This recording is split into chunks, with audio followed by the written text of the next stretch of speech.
Chapter 44, Dead or Alive. Long live King Caiaphas! Hail Prince Caleb! The crowd was large, and the cheering echoed down the small back alley, loud enough to hurt. Coslo winced, clapping a hand over one ear as he looked down at the girl next to him. Vara, Princess Vara, now an outlaw, a traitor to the throne. She had slumped, defeated, when the herald in the market square announced her mother's impending execution. Coslo and Vara were about the same age, both thin and dirty, and Vara's clothes, once palace finery, were now as dusty and torn as his own. Coslo's hair was a dark brown, greasy and ragged, and his eyes were quick, always moving, watching. As she pushed herself to her feet, Vara's eyes were sunken and tired. She looks lost, scared, Coslo thought. He'd seen plenty of children with that same expression. He knew what it felt like himself. She's alone. And worth more than you could ever spend, he realized. Coin, food, warm clothes. One word to the watch and Coslo shook his head, dislodging the thought. What had the king and his slow, stupid soldiers ever done for him? For anyone? Coslo's mind raced as Vara pushed herself to her feet. When she turned to face him, Coslo saw something burning through the tears. Vara was furious. I won't let them hurt her, she said, reaching out, one arm scraped and bloody from an earlier fall. Will you help me? I'm just a thief, Coslo said, holding up his hands. This is big deal stuff. It's not thieving, it's politics. You're quick, she replied, an edge to her voice, and you have those visions. Coslo winced. I don't know. I can't control them, they just happen. The orphan looked down at her still outstretched hand, and the sensation was sharp and sudden. He was falling. No, running. His legs and lungs burned, but he couldn't stop. Around him, the air stank of dirt and rust, and there was Vara's hand again. Coslo took a step back, head pounding. He'd had the same vision the first night Vara had sheltered in Old Man Wyatt's junkyard. He'd never had the same vision twice before. This was different, important. She was important. Okay, he said. Vara blinked. Really? Yeah, Coslo nodded. I have to trust my instincts, right? And it's the right thing to do. Besides, he added with a gape-toothed grin, if we survive, you'll owe me big time. Vara smiled, something brief, fierce, and sharp. Come on, Coslo said, taking her hand. I have an idea. I will admit, the businessman said, his voice smooth and amused, that I did not expect my day to include a wanted princess and her pet urchin. Coslo and Vara stood in the large office of a semi-derelict mansion in one of Argentport's most dangerous neighborhoods. The man sitting behind the large oak desk was tall, with dark hair, a weathered face, and a fine leather coat.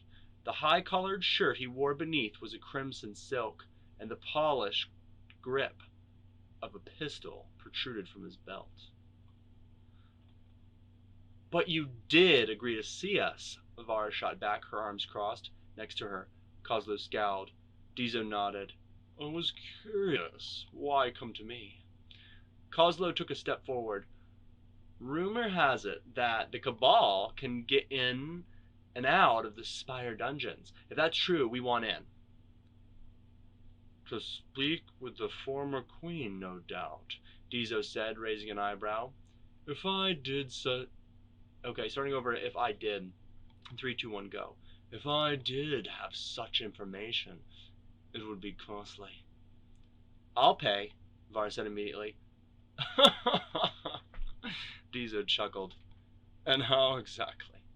You have no money, no connections, no power, and a sizable bounty on your head. Like you need the money, Coslo snorted. Ha! Nah, we have something much better. And that is? Dizo asked, steepling his fingers. Coslo shot a glance to Vara, who nodded. Her father's attention. Or his distraction, the boy said, his mouth suddenly dry. If this doesn't work. How many patrols are the Crown Watch missing while they're out chasing her? I bet there's loads the Cabal can get up to while the throne is looking elsewhere. Dizo had a good poker face, but Coslo saw a gleam in his eye and felt the man lean forward, ever so slightly. Gotcha. The orphan spread his hands wide. Tell us how to get into the dungeons. Tell us how to free Eilyn. And the king will have much, much bigger things on his mind than the Cabal and its business. 4 hours later, and the pair were standing in a claustrophobic, underlit hallway that fell away into rough-hewn stone steps leading down into darkness.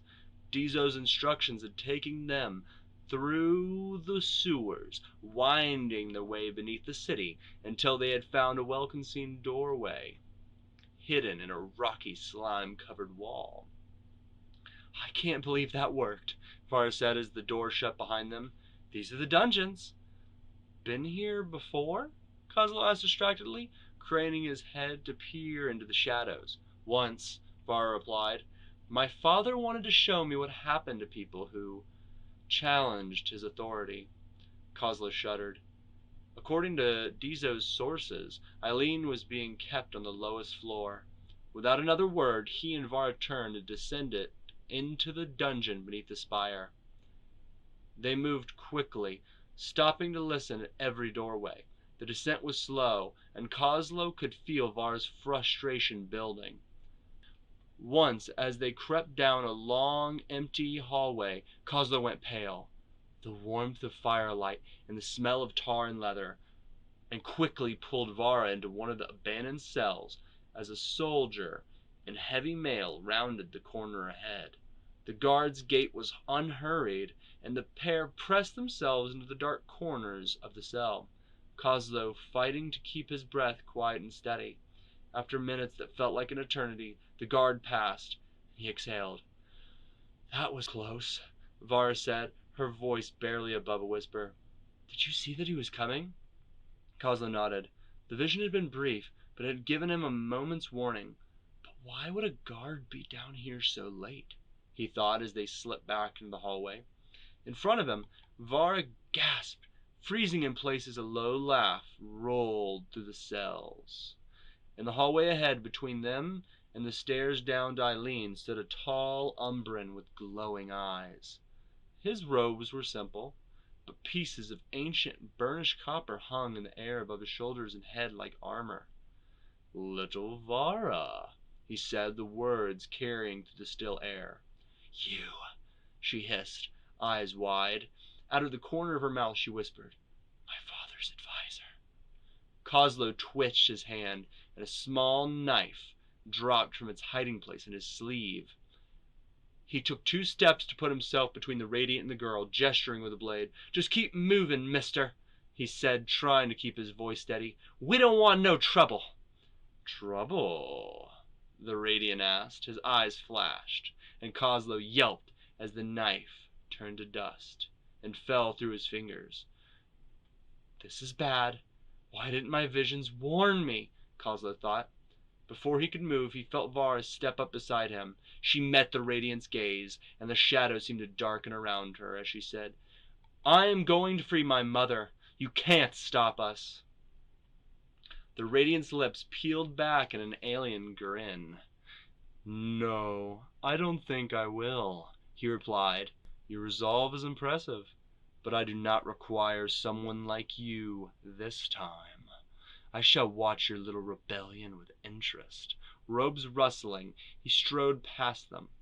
As he exited the hallway, the Umbran added, if you ever require a teacher, child, you know where to find me. What was that about? Coslo asked, wiping his hand clean on his grubby shirt. I don't know, Vara said, wincing. My head. Why was that so familiar? He felt She shook her head. It doesn't matter. Not right now. Come on. The deepest cells below the spire stank of damp and mildew, like in my vision, Coslo noted as he and Vara rounded a corner. Only one of the cells in the next hallway was lit by guttering torches. Vara ran towards it with a cry. "Mother!" Vara called, throwing herself forward. Coslo saw a woman in dark blue robes leap to her feet, hands flying out in warning. As Vara touched the heavy iron bars, emerald energy pulsed around them, and she flinched back, crying out in pain. "Vara, how are you here?" Eilyn asked, her voice awash with surprise, pain, and fear. "Durak is dead," Vara said, her own voice hollow. I didn't know what to do. I ran, hid. When I heard that they were going to execute you, Her words dissolved into a sob. "I couldn't let them." Eileen's eyes shone with tears. She reached for the bars, but stopped short. Coslo saw her gaze flick to him, then back to her daughter. "I am so sorry." "We're gonna get you out," Vara said, gesturing to Coslo, who jerked to life, fumbling in his pocket for a roll of lockpicks. "This is Coslo. He's a thief, and my friend." Feeling out of place in this reunion, Coslo busied himself with his tools. "It's no use," Eilyn said as Coslo selected a pick and reached for it. Burning, arcing light, and ringing pain. He flinched. The vision had been nearly as strong as the shock itself. Carefully he tossed the slim tool between the bars, where it met another searing flash of energy. "Roland's handiwork," Eilyn explained, anger crackling beneath her exhaustion. "Then we'll find a key," Vara said, desperation seeping into her voice. Eilyn shook her head. "Caiaphas has the only copy. I'm sorry, child." "No!" Vara shouted. "We came all this way. I can't." Sweat and fear, rust and dirt. Coslo's head swam with memories of his earlier vision. "It led me here. For what?" He looked up and met Eileen's gaze. Her hands were clenched into fists, as if it was the only way she could stop herself from reaching out to Vara. But her eyes had gone hard, seething with a storm's fury. Somewhere, maybe a floor above them, Coslo heard the clank of armor. His eyes widened, and Eilyn nodded ever so slightly. "Oh!" Coslo felt his stomach drop, and he numbly put his tools away. "We need to leave," he said. "Let's get back to the junkyard. We'll think of something. Maybe Wyatt can help." Vara tried to speak, but no words came out. Carefully, he knelt down and put a hand on her shoulder. "She doesn't need a thief right now, just a friend. Someone to pull her back up." "The guards will be down to check on me before too long," Eilyn agreed. "No," Vara whispered, as Coslo helped her stand. "I won't let them. I'll try again." "Vara," Eilyn said, a note of command entering her words. "Look at me." Vara did, and Coslo took a step back, eyes scanning the shadows as Eilyn continued. "Caiaphas is trying to take something from us. From you." "What do you mean?" Vara asked, drying her eyes with a dirty sleeve. "Something he's planning with that witch of a sister. Something to do with Caleb and you." Carefully, Eilyn leaned down until her face was level with her daughter's. "They're trying to take your birthright. But they can't. The throne is yours. Caiaphas can take my throne and call you a traitor, but there are laws and pacts that his words cannot change." There was a noise at the top of the stairs, and Coslo whipped his head around. "They're coming!" "Go," Eilyn urged. "There are stairs on the other end of the hall, too." Vara opened her mouth to speak, but her mother silenced her with a look. "You are brave. You are fierce." Her smile softened, and she said, "You are my daughter. Remember what I have said. Now go." Vara nodded, then turned. Coslo started to follow when Eilyn reached for the bars. Green light flashed, but she did not flinch. "Coslo, was it?" "Yes, ma'am."